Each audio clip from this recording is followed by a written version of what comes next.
Satyabama Institute of Science and Technology, Chennai and Sriperumbudur.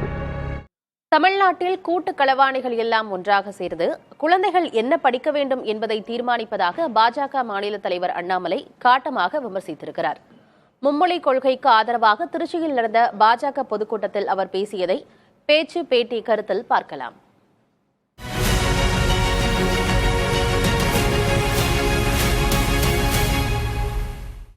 திமுக காரங்களுக்கு எதற்கு இதனுடைய சக்தி தெரியலங்க ஐயா. யாருமே படிச்சு அங்க அதிகாரத்துக்கு வரல. அக்கா தமிழிசை அக்கா சொன்னாங்க, நான் படித்தேன், எத்தனை சப்ஜெக்ட்ல பாஸ் ஆனேன், இதெல்லாம் பாருங்க. உதயநிதி ஸ்டாலின் டிகிரி வாங்கியிருக்காரா தெரியாது, எங்க படிச்சாரு தெரியாது, அவரு பரீட்சை பேப்பர் யார் எழுதுனா தெரியாது. தமிழ்நாட்டினுடைய கல்வித்துறை அமைச்சர் இந்த ஊரை சார்ந்த அன்பில் மகேஷ் பொய்யாமொழி, அவர் இன்னும் இதை விட முக்கியமான பொறுப்பு இருக்கு. அகில உலக உதயநிதி ரசிகர் மன்றத்தினுடைய தலைவர். நான் ஏதோ உங்க கைத்தறலுக்காக சொல்லிங்க, அகில உலக உதயநிதி ரசிகர் மன்றத்தினுடைய உண்மையான தலைவர் அன்பில் மகேஷ் பொய்யாமொழி. அது பாடல் வெளியீட்டு விழா, உதயநிதி ஸ்டாலினுக்கு பின்னாடி எங்கேயாச்சும் போறது, இதெல்லாம் தாண்டி கொஞ்ச நேரம் இருந்ததுன்னா கல்வித்துறையை பத்தி பேசுவார். இவர்களுக்கு கல்வியை பற்றி என்ன தெரியுங்க? யோசிச்சு பாரு. உங்களுடைய குழந்தைகள் என்ன படிக்கணும் என்ன தெரியணுங்க? தெரியாது, தெரியாது. ஒரு அமைச்சரையும் பாருங்க. காந்தி, காந்தின்னு ஒரு பேர், சரி ஏதோ காந்தி மாதிரி இருப்பாருன்னு நினைச்சீங்கன்னா, 1990 காலகட்டத்தில் கள்ளச்சாராயம் காட்சி குண்டா ஆக்ட்ல ஜெயிலுக்கு போயிட்டு வெளியே வந்து அமைச்சராக இருக்கக்கூடிய காந்தி. ஒருத்தருடைய சரித்திரத்தை பாருங்க.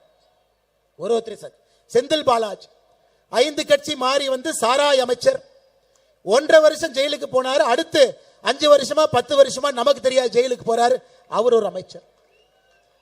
அறநிலைத்துறையினுடைய அமைச்சர் சேகர் பாபு, சென்னையில ரவுடி ஷீட்டர், சென்னையில ரவுடி ஷீட்டர், ரவுடி சரித்திர பதிவேட்டில் பெயர் இருந்த ஒருவர் அறநிலைத்துறையினுடைய அமைச்சர். யோசிச்சு பாரு, நாடு விளங்குமா? அமைச்சர் ரகுபதி பக்கத்து மாவட்டம், அவர் மேலேயே வருமானத்துக்கு அதிகமாக சொத்து சேர்த்தாருன்னு கேஸ் நடந்துகிட்டு இருக்கு. அவர் தான் சிறைத்துறை நீதித்துறையினுடைய அமைச்சர். நாடு விளங்குங்களா?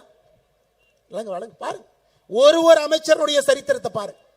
இந்த கூட்டு களவாணிகள்லாம் ஒன்னா சேர்ந்து நம்ம குழந்தைகள் என்ன படிக்க வேண்டும் என்பதை தீர்மானம் செய்ய போறாங்களாம்.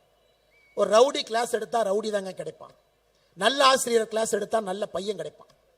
அதனால் இந்த கூட்டு களவாணிகள், சிறைக்கு சென்றவர்கள், மக்கள் பணத்தை கொள்ளையடித்தவர்கள், ரவுடிகளாக இருந்தவர், கள்ளச்சாராயம் காய்ச்சினவங்க, இவங்கெல்லாம் சேர்ந்து தமிழ்நாட்டினுடைய கல்வி கொள்கை எப்படி இருக்க வேண்டும் என்பதை பற்றி பேசிக் கொண்டிருக்கின்றார்கள். நீங்க அதை ஏத்துக்குவீங்களா?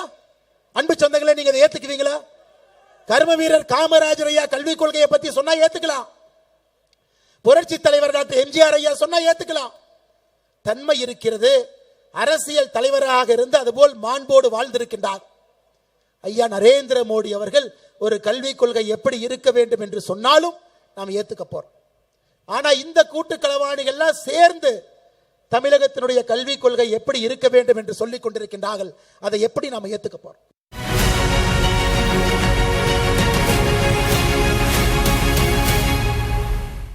Satyabama Institute of Science and Technology, Chennai and Sriperumbudur.